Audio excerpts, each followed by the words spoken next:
ஸ்ரீராமச்சந்திர பரபிரம்மணே நமஹ. நம்ம தத்துவங்களின் தொகுப்பை பார்த்துட்டே வரோம். அதில் சுக்ரீவன் தாரகிட்ட சொன்னதை பார்த்தோம். இப்போ இந்த ஆடியோவில் லக்ஷ்மணன் தாரகிட்ட சொல்கிறதா வரக்கூடிய வாக்கியத்தை பார்க்கலாம். அறத்தினால ஏற்படக்கூடிய நன்மைகளை குடிக்கிறதுனால அடைய முடியும்னுட்டு யார் சொல்லியிருக்கா? குடிக்கிறதுனால பொருள் அழியிறது, அறம் அழியிறது, இறுதியில் இன்பம் அழிஞ்சிடுறதுன்னுட்டு லக்ஷ்மணன் தாரகிட்ட சொல்கிறார். லக்ஷ்மணன் கிட்ட சொல்கிறாங்க, தன்னை சேர்ந்தவாழ் இடத்துல அதிக கோபம் அடையத்தக்கதுக்கு இல்லை. சிறந்த குணங்களை உடைய ஒருத்தன் சாதாரணமானவகிட்ட கோபத்தை காட்டலாமா அப்படின்னுட்டு லக்ஷ்மணன் கிட்ட கேட்குறாங்க. மேலும் அவங்க கேட்குறாங்க, சிற்றின்பத்தினால கவரப்பட்டவன் காலம், நேரம், இடம் இவற்றை பற்றி கவலைப்பட மாட்டான். அறம், பொருள் ஆகியவற்றையும் நினைக்கவும் மாட்டான். தர்மத்திலையும் தவத்திலையும் ஈடுபட்டிருக்க மகர்ஷிகள் கூட காமத்தினால இழுக்கப்பட்டு தவறி இருக்காங்க இல்லையா அப்படின்னுட்டு லக்ஷ்மணன் கிட்ட கேட்குறாங்க. அடுத்த வார்த்தை லக்ஷ்மணன் சுக்ரீவன் கிட்ட சொல்கிறதா வருது. உதவி புரிஞ்ச நண்பர்களுக்கு கொடுத்த வாக்கை காப்பாற்றாத மன்னனை காட்டிலும் கொடியவன் யாரும் கிடையாது. ஒரு குதிரையை தானம் செய்கிற விஷயத்தில் பொய் சொல்கிறவன் 100 குதிரைகளை கொன்றவனாகிறான். ஒரு பசுவை தானம் செய்கிற விஷயத்தில் பொய் சொல்கிறவனோ 100 பசுக்களை கொன்றவனாகிறான். நன்றி கொன்றவனோ அவனை பார்க்குறவா யாராயினும் அவரால் கொல்லத்தக்கவனாயிடுறான். பிராமணனை கொண்டவன், கல்லுண்டவன், திருடன், விரதம் தவறினவன் ஆகியோருக்கு பிராய்ச்சித்தம் உண்டு.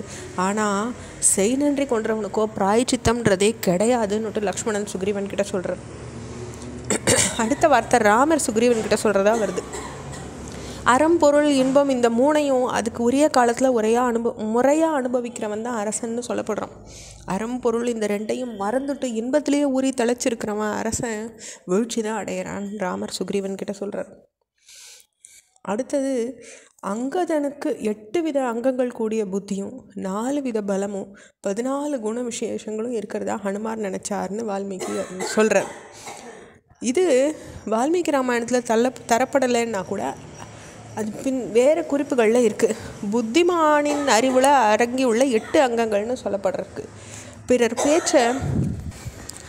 பிறர் பேச்சை உடனடியாக புரிஞ்சுக்கிறது, புரிஞ்சுன்றதை மனசில் நிறுத்துறது, மனசில் நிறுத்தினதை வேண்டும்போது நினைவு கொண்டு வர்றது, அப்படி நினைவுக்கு கொண்டு வரதை பிறர் புரிஞ்சு கொள்கிற வகையில் எடுத்து சொல்கிறது, சாமர்த்தியமாக பேசுறது, பிறர் தவறான வழியில் சாமர்த்தியத்தை காட்டும்போது அதை புரிஞ்சுக்கிறது, பிறர் மனசில் நினைக்கிறத அறிஞ்சிக்கிறது, ஒவ்வொரு விஷயத்தின் உண்மையான சாராம்சத்தையும் புரிஞ்சுக்கிறது தான் புத்திமானின் 8 அங்கங்கள்னு சொல்லப்பட்டிருக்கு.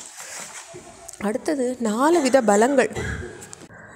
தன்னுடைய உடல் வலிமை 1, தன்னுடைய மன வலிமை 2, தன்னுடைய யுக்தி வலிமை 3, தன்னுடைய கூட்டாளிகளை சேர்க்க வலிமை, இதெல்லாம் சேர்த்து தான் 4 பலங்களாக சொல்லப்பட்டிருக்கு. 14 குண விசேஷங்கள் சொல்லப்பட்டிருக்கு. கால, தேச, இடம் இவற்றினுடைய தன்மை அறிஞ்சிக்கிறது, மன உறுதி, சோதனைகளை பொறுத்து கொள்கிற தன்மை, எல்லா விஷயங்களை பற்றின அறிவு, சாமர்த்தியம், ஊக்கம், தன்னுடைய ரகசியங்களை காப்பாற்றிக்கிற தன்மை, வார்த்தை தவறாமல் இருக்கிறது, வீரம், தன்னுடைய சக்தியை மட்டும் இல்லாமல் எதிரியின் சக்தியையும் அறிஞ்சிருக்கிறது, நன்றி உணர்வு, அண்டிய வாழை கைவிடாமல் இருக்கிறது, அறியாமல் செஞ்ச தவறை மன்னிக்கிறது, அறிஞ்சு செஞ்ச தவறை தண்டிக்கிறது, கலக்கத்துக்கு ஆளாகாமல் இருக்கிறது.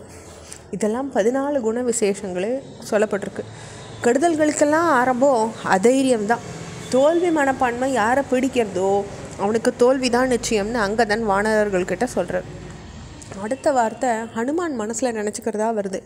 அமைச்சர்களுடன் கூடி ஆலோசித்து ஒரு அரசனால் எடுக்கப்படுற முடிவு திறமையற்ற ஒரு தூதனால் பாழாயிடக்கூடும் அப்படின்னுட்டு ஹனுமான் நினச்சிக்கிறார். அதே மாதிரி அவர் சிந்திக்கிற ஒரு விஷயமா இருக்கிறது, உயிர் வாழறது முக்கியம், உயிரை முடிச்சுக்கிறது விவேகம் இல்லை. ஒருத்தன் தான் உயிருக்கு முற்றுப்புள்ளி வைக்கிறதுனால ஒரு நற்பயனும் விளைய போகிறது கிடையாது.